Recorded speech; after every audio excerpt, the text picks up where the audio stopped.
Hi, I'm Zach. I'm the head trainer here at Bark Potty, and I'm here to get your dog trained in using Bark Potty and make your life so much easier. First of all, thank you for your interest, and we're here to help. So the first thing I want to say is training is not hard, but it can be time consuming.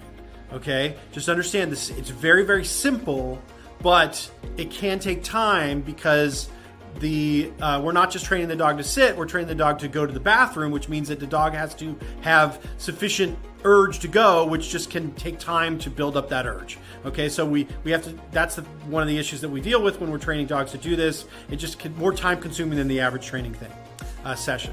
And it's safe. Everything I'm about to tell you to do with your dog is completely safe. No dog, in the hundreds and hundreds of dogs I've trained to do this, no dog has ever gotten hurt during the training process.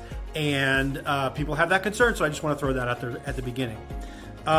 So there's three concepts I want to talk to you about, okay? And then I'm going to go into a little bit of the theory behind it. But there's three concepts I want to talk about. This notion of focused training, the notion of a training session, and the notion of a training event.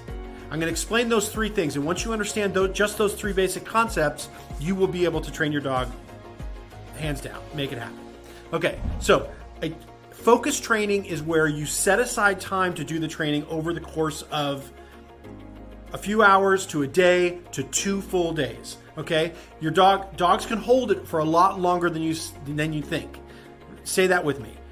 My dog can hold it a lot longer than I think. Okay, that's one of the most important things that you can understand. When I say a lot longer, I mean a lot longer. Okay, all right. So you can have a focused training session. Focused is about setting aside the time to do this, okay? So we're not just kind of doing it in an ad hoc basis. Ad hoc works for some dogs, but because you're watching this video, it's very likely that it hasn't worked in an ad hoc basis. So we're going to do focused training where we set aside a full day to do this, or maybe even more than a full day, and we get the dog trained using this focused training technique.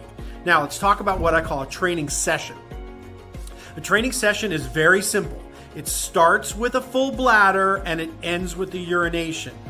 Okay, if your dog doesn't have a full bladder or is not ready to go poo, you cannot start a training session, right? So if you just take your dog for a walk or your dog just peed and you know it, don't start a training session because it won't work because the dog's already gone. So we start a training session in the mornings because the dog has been sleeping all night. We think that there's a very good chance, but you could start a training session in the evening too. After you think the dog hasn't gone out for a while, the dog might be ready to go. All right, so you start, it ends with a urination. Now, what about accidents? We're talking about accidents. The idea is that the training session ends if your dog has an accident during the training session. Okay, so what we do is we take steps during the training session to prevent accidents.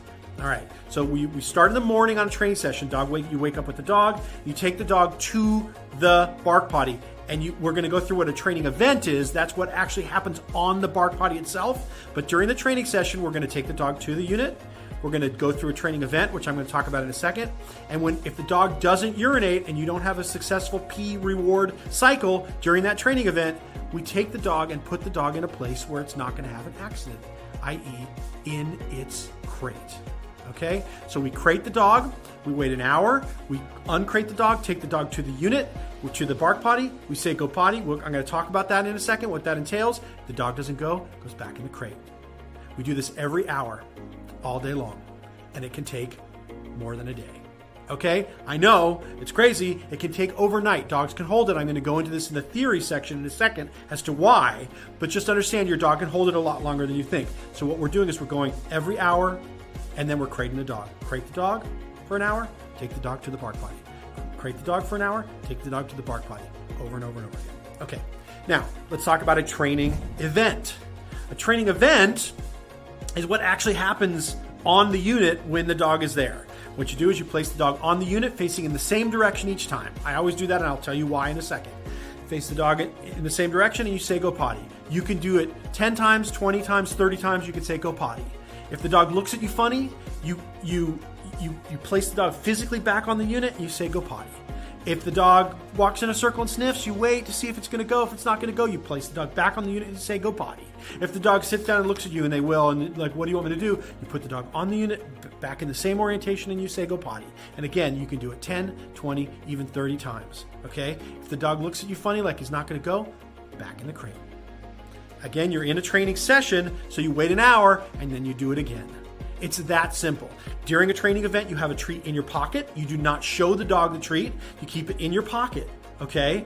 And so that you're ready to give the dog the treat immediately. You don't want to attenuate this. You don't want the treat in the kitchen. You don't want it, behind the bookshelf. You literally want the treat in your pocket. Don't show it to the dog, ready to be given, so that when the dog goes, and after the dog is done going, you give the dog the treat, you give the dog the praise, and you've got a successful P reward cycle under your belt.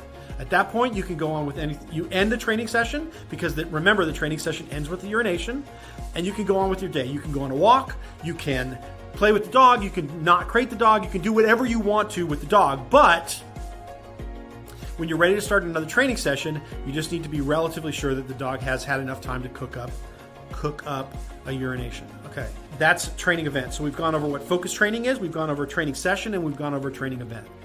Okay, so what I'm going to do is I'm going to put the dog on the unit as discussed before. I'm going to put her in the same direction, and I'm going to say go potty. Go potty. Go potty. Okay, let's try again.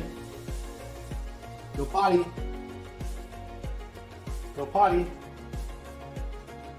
Go potty. Go potty. Go potty. Go potty. Go potty. Go potty. Go back later. Okay, Pancake. Go potty. Go potty. Go potty. Go potty. Go potty. Go potty. Okay, we'll try it a little bit later. Let's try it one more time. Go potty. Go potty. Go potty. Go potty. Go potty. Go potty. Okay, we'll try it again in a little bit. Okay, Pancake. Go potty. Go potty. Go potty. Go potty. Go potty. Go potty. Go potty. Okay, we're going to try it again another time. Okay, so what I'm going to do is I'm going to put the dog on the unit as discussed before. I'm going to put her in the same direction, and I'm going to say go potty. Go potty. Go potty. Go potty.